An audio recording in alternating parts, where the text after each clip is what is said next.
Buen día, estimados estudiantes. Tal como se comentó en el chat que tenemos para economía y para filosofía, la clase no se realizó por videollamada el día de hoy, 26 de mayo, sino que el compromiso fue que yo hacía la explicación, la grababa y la compartía con ustedes. El día de hoy vamos a seguir elaborando, seguir profundizando mejor los temas referentes a la macroeconomía, que es el campo de la economía que estamos estudiando. Y para ello vamos a repasar un poco algunos conceptos clave que hace ya casi un mes fue lo último que alcanzamos a estudiar. Esto teniendo en cuenta que pues hubo como una interrupción allí, entonces necesario tener esto claro para entender lo que viene. ¿Listo, muchachos? Entonces, seguramente pues lo más sencillo es empezar por aquello que denominamos la balanza comercial, balanza de pagos, que es una herramienta que utilizan los economistas o los macroeconomistas para determinar en términos comerciales qué tan bien parado, si se me permite la expresión, está un país con respecto al mundo entero. ¿Listo? ¿En qué consiste esta herramienta, este instrumento? Básicamente consiste en relacionar dos operaciones contrarias y hasta cierto punto complementarias, que son las exportaciones y las importaciones. Recordemos que la macroeconomía una, es como una visión global de esas transacciones que pasan de manera cotidiana, en el día a día, ¿sí? Uno podría entender de alguna manera que un país, guardando o salvando ciertas diferencias, se comporta de manera similar a una tienda, a un negocio, ¿sí? A un supermercado, a una zapatería, a una papelería, por poner un ejemplo. ¿Qué determina que un negocio, para que lo entiendan de esta manera, sea próspero o no? Pues que los ingresos sean mayores a los gastos, ¿no? Porque digamos, para montar un negocio cualquiera, para montar una papelería hay que hacer una inversión y comprar los materiales, qué sé yo, cuadernos, resmas de papel, hojas, lápices, hacer el surtido, las vitrinas, que sería como los bienes de capital, que son bienes, pero no son bienes para la venta, sino que son bienes que hacen parte del mobiliario del negocio. ¿Listo? Entonces todo esto es inversión, todo esto son gastos de alguna manera, incluso a veces hay que contratar a una persona, sea hombre, sea mujer, para atender a los clientes, listo. Y después de tener esa inversión, pues uno empieza a vender y empieza a ver ingresos, ¿no? A fin de año, cada empresa, cada negocio, sea una multinacional, sea una papelería de barrio, en el pueblo, lo ideal es que haga un balance de lo que le entró por ingresos y lo que gastó, ¿sí? Y la idea es que después de haber hecho esta operación, los ingresos sean superiores a los gastos. De lo contrario tenemos déficit, y si hay déficit, pues quiere decir esto que no nos está yendo bien en el negocio. Pero un país funciona de una manera similar, solo que una magnitud o una escala mucho más grande, mucho más amplia. ¿Listo? Entonces, esto de la balanza comercial, pues básicamente se utiliza para determinar año tras año o en el transcurso de un año cómo le fue al país, sea Colombia, sea Estados Unidos, sea Francia, sea China, con sus finanzas y sobre todo en términos comerciales. Como ya habíamos visto en un video anterior, los países necesariamente requieren para abastecerse de bienes y servicios para su población de otros países, ¿sí? Establece relaciones comerciales con otros países. Lo ideal siempre es que usted venda lo que usted produce en mayor medida de lo que, ¿sí?, usted compra de afuera. ¿Qué quiere decir esto? Que usted venda más de lo que usted compra. Que usted le ingrese más por lo que usted vende que lo que usted gasta por lo que su población compra. Cuando no sucede esto, pues entonces tenemos déficit. Entonces yo les había mostrado ya en alguna ocasión esta gráfica de lo que es una balanza comercial y básicamente relaciona las siguientes tres variables: exportaciones, importaciones y balanza. ¿Qué es una variable? Pues es un concepto que hace parte más del lenguaje matemático, pero la economía se soporta mucho de la matemática. ¿Listo? Para que lo tengan en cuenta. ¿Qué es una variable? Pues una variable simplemente es una dimensión, es un valor que, como lo indica su nombre, no es constante, sino que con el tiempo, como se ve aquí abajo, en este caso desde el 2000 hasta el 2016, cambia, por eso el término variable, varía, obviamente. ¿Listo? Entonces, este gráfico de lo que es una balanza comercial, esta forma de representarlo nos relaciona tres variables: las exportaciones, que para el caso colombiano aparecen marcadas en este color azul, las importaciones, que aparecen marcadas en amarillo, y el resultado de la balanza comercial. Bien, yo creo que esto ya lo tenía más claro de la clase anterior, de las explicaciones que se han dado. Como yo les había dicho, la idea es ir un pasito más, ¿listo? Profundizar un poquito más. Y sobre todo yo lo que quiero hacer es invitarlos a que a través de este tipo de herramientas nosotros nos pensemos un poco en la situación actual del país, ¿listo? Porque entonces, ¿para qué estudiaríamos esto? Qué pena con ustedes. Silencio acá esto y continúo, listo. Porque si, retomando, ¿de qué serviría estudiar todo este carretazo si no tuviera una aplicación práctica? Si no nos sirviera al menos para entender por qué estamos como estamos, como sociedad colombiana, como país. Yo creo que a la gran mayoría de ustedes el término reforma tributaria les sonará, ¿no? Y no lo digo con el ánimo de que ¿cómo decirlo? Se me pongan como en guardia algunos con relación a, bueno, no sé, que les parezca que el profe de pronto está haciendo acá propaganda y demás, o hablar mal del gobierno. Simplemente lo que les presento acá es como una visión desde los conceptos económicos de la situación actual del país. Procuro en la medida de lo posible no tomar bando, ni del lado de la crítica, ni del lado de los que defienden. Yo más bien los invito a ustedes a que tomen de acuerdo con los argumentos y lo que se ve acá su decisión, pero pues obviamente, pues uno viendo la dinámica de la economía colombiana, pues es inevitable no ser crítico, ¿sí? Porque el país no está en una muy buena situación. ¿Listo? Entonces, si se dan cuenta, tenemos déficit comercial, básicamente desde el 2013, perdón. Sumado al déficit comercial, quiere decir que se está gastando más de lo que está ingresando, tenemos algo que también preocupa mucho al gobierno, que es la deuda pública. El incremento año tras año de la deuda pública y algo que se llama déficit fiscal. ¿Listo? Que es distinto al déficit comercial.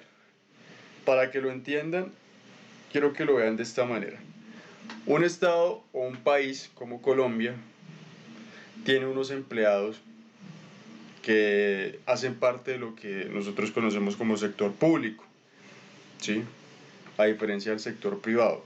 El sector público, usualmente en las economías de los países, se dedica a suministrar, proveer ciertos bienes y servicios que se consideran esenciales para la población. Por ejemplo, el servicio de la educación, que en realidad es un derecho. El servicio o el derecho más bien de la salud. ¿Listo?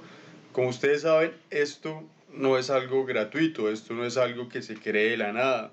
Esto se alimenta a través de una inversión hecha por el Estado, y ese dinero que maneja el Estado o el gobierno, en la cabeza de un presidente y tres poderes, jueces, el Congreso y otros órganos que hacen parte de la estructura de poder del Estado, Estos servicios, como les decía, los provee el Estado, pero con base a o a partir de mejor unos impuestos que llegan precisamente de la población, ¿sí?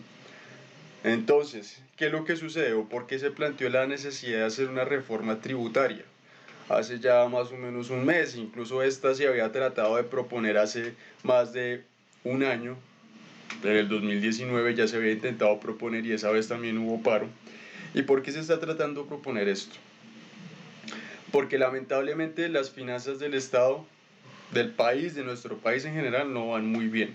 Una muestra de ello es este déficit, la deuda pública, todo lo que se ha gastado o se ha invertido para combatir la epidemia o la pandemia de COVID-19 en términos de vacunas y demás, en términos de adquisición de unidades UCI y ventiladores.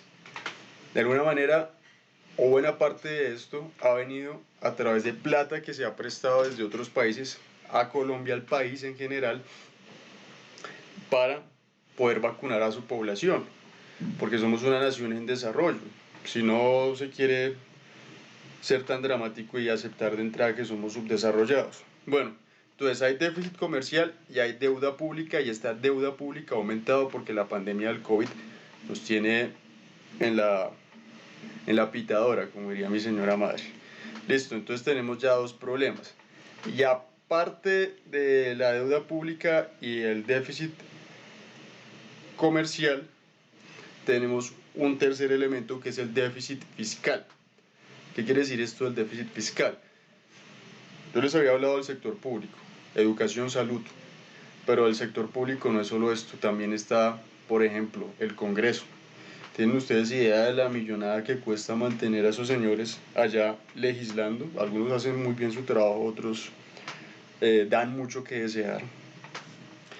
El Congreso, el personal de salud en los hospitales, ¿sí? En los hospitales públicos, los docentes en las instituciones educativas públicas, como este pechito que les estaba hablando, el fiscal o la fiscalía y todos los empleados que tiene la fiscalía, la procuraduría, que es otro órgano de control, precisamente otro órgano político de la estructura del Estado.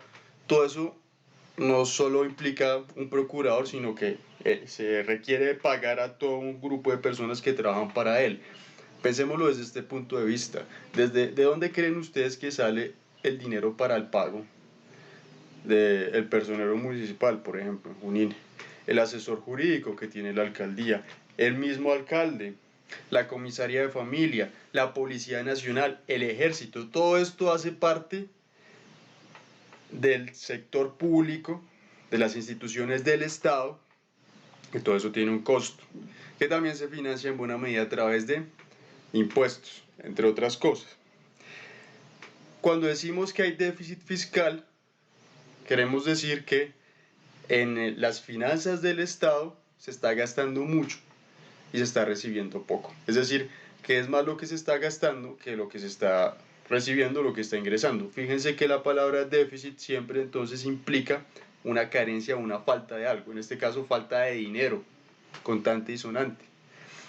Pues bien, estos tres temitas, que por sí cada uno ya es una piraña en un estanque, una piraña hambrienta, por decirlo de cierta manera, estos tres elementos por sí solitos son bastante preocupantes. Pero en el caso colombiano están junticos los tres: déficit comercial, deuda externa, aumento de la deuda externa, déficit fiscal, y aparte de esto tenemos una cifra de desempleo que siempre ha estado por encima de los 2 dígitos, es decir, por encima del 10%. Los jóvenes, como ustedes sabrán, son hasta cierta, o no, son de entrada una de las poblaciones más atacadas por todo este tipo de situación e inestabilidad económica. Por eso es tan importante estudiar estos temas para entender por qué el país está en la situación que está y por qué son precisamente los jóvenes los que están mandando allí la parada y se están manifestando en las calles. Porque lamentablemente, en términos de empleo, pues es el sector poblacional de los más vulnerables, ¿no? Eh, yo también pasé por ese tránsito de salir, digamos, de una universidad, de haber estudiado 20 años de mi vida, desde los 3 4 años prácticamente que uno ingresa al colegio, hasta que uno obtiene un título profesional. Y de verdad que es muy difícil encontrar un primer trabajo porque pues a uno no le dan trabajo por falta de experiencia y todo este tipo de cosas. Y aparte que pues trabajo no hay de entrada así. Eh, los jóvenes también están afectados porque pues se tiene esa sensación de que desesperanza, de que no hay mucho futuro en el país. La educación universitaria es carísima, es carísima, es carísima. No hay gratuidad en la educación universitaria. Hay universidades públicas, sí, pero ustedes saben que ingresar a una universidad pública es complejo porque los cupos están contados. Y lamentablemente quienes ingresan a estas universidades son usualmente estudiantes egresados, graduados de colegios a veces privados o colegios públicos con muy buen nivel, o colegios públicos de las grandes ciudades. ¿Por qué? Porque hay una brecha, una distancia grandísima entre el campo y la ciudad, ¿sí? Y es algo que ustedes están viviendo actualmente, lo estoy viendo yo, por ejemplo, en el hecho de que no podamos tener una clase por videollamada porque hubo un vendaval grandísimo en Junín y lamentablemente se llevó la escasa o la precaria infraestructura en telecomunicaciones y energía que existe en la región o en el pueblo y estamos como estamos. Entonces, si se dan cuenta, los jóvenes como que en medio de todo este paro nacional han llevado como esa bandera y esta situación económica que yo les explico es en parte la causa de todo el descontento social y de todos los problemas que tenemos, ¿sí? No es como se dice o como lo intentan vender de manera muy simplona ciertos analistas, que es culpa del paro, no, en realidad estos problemas ya venían de antes, de larga data, solo que con la pandemia se nos empeoró y se nos está saliendo de control. ¿Listo? Esto para entender un poquito por qué es importante la economía. Es como una invitación para que ustedes reflexionen y para que a través de estos términos económicos entendamos un poco por qué el país está como está. ¿Listo? En definitiva, pues esto era lo que les traía el día de hoy como para profundizar el tema de la balanza comercial, el déficit comercial ligado al déficit fiscal y a la deuda externa. Algunos analistas económicos dicen que cuando hay aumento de déficit comercial, usualmente va acompañado de aumento de la deuda externa, ¿sí? Sinceramente yo no soy economista, no he podido investigar bien a fondo cómo es que se relacionan estas dos variables, pero me parece fascinante pues lograr entenderlo. Estoy tratando como de revisar cosas, pero sinceramente no sabría cómo explicarles porque pues va más allá de lo que he estudiado. Lo que les puedo adelantar de momento, o lo que quería seguir más bien explicando, es, es lo siguiente.